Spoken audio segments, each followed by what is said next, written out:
Well, and yet you seem to fear that it will be used in an evil way. Why is it that the right people will not, in your estimation, use them? Why is it that the wrong people will use these various devices and for the wrong motives? Well, I think one of the reasons is that these are all instruments for obtaining power, and obviously the passion for power is one of the most moving passions that exist in man, and after all, all democracies are based on the proposition that power is very dangerous and that it's extremely important not to let any one man or any one small group have too much power for too long a time. After all, what are the British and American constitutions except devices for limiting power? And all these new devices are extremely efficient instruments for the imposition of power by small groups over larger masses. Well, you ask this question yourself in Enemies of Freedom. I'll put your own question back to you. You ask this: in an age of accelerating overpopulation, of accelerating overorganization, and ever more efficient means of mass communication, how can we preserve the integrity and reassert the value of the human individual? You put the question. Now here's your chance to answer it, Mr. Huxley.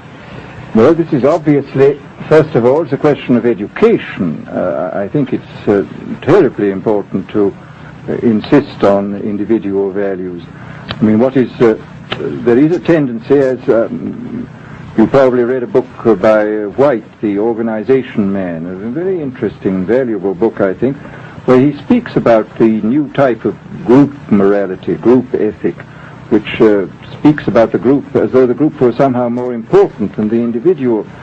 But this seems, as far as I'm concerned, to be in contradiction with what we know about the genetical make-up of human beings, that every human being is unique.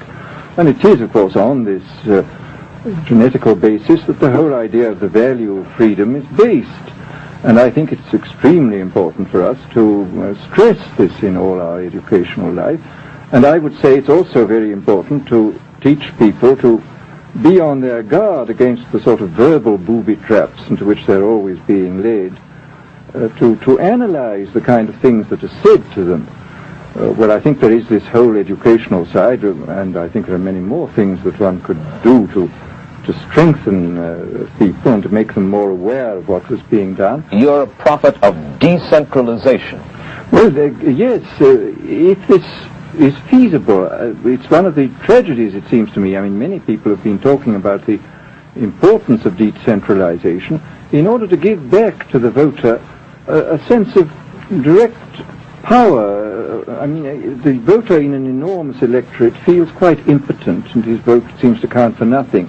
This is not true where the electorate is small and where he is dealing with a group which he can manage and understand. And if one can, as Jefferson, after all, suggested, break up the units into smaller and smaller units, and so get a real self-governing democracy. Well, that was all very well in Jefferson's day, but how can we revamp our economic system and decentralize and at the same time meet militarily and economically the tough challenge of a country like Soviet Russia? Well, I think the answer to that is that it seems to me that industrial production is of two kinds. I mean, there are some kinds of industrial production which obviously need the most tremendously high centralization, like the making of automobiles, for example.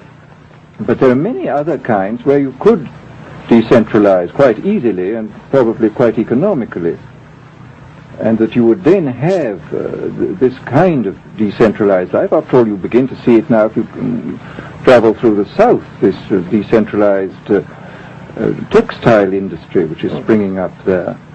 Mr. Huxley, let me ask you this, quite seriously. Is freedom necessary? As far as I'm concerned, it is, yes. Why? Is it necessary for a productive society? Yes, I should say it is. I mean, a genuinely productive society. I mean, I think you could produce plenty of goods without much freedom, but I think the whole sort of creative life of man is ultimately impossible without a considerable measure of individual freedom, that initiative, creation, all these things which we value, and I think value properly, are impossible without a large measure of freedom. Well, Mr. Huxley, take a look again at the country which is in the stance of our opponent anyway it would seem to be there, Soviet Russia. It is strong and getting stronger economically, militarily. At the same time, it's developing its art forms pretty well. It seems not unnecessarily to squelch the creative urge among its people, and yet it is not a free society.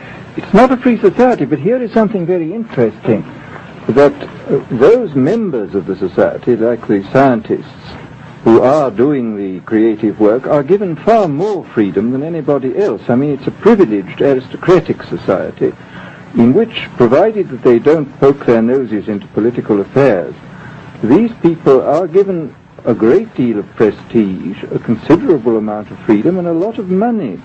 I mean, this is a very interesting fact about the new Soviet regime, and I think what we're going to see is a people on the whole with very little freedom, but with an oligarchy on top, enjoying a considerable measure of freedom and a very high standard of living.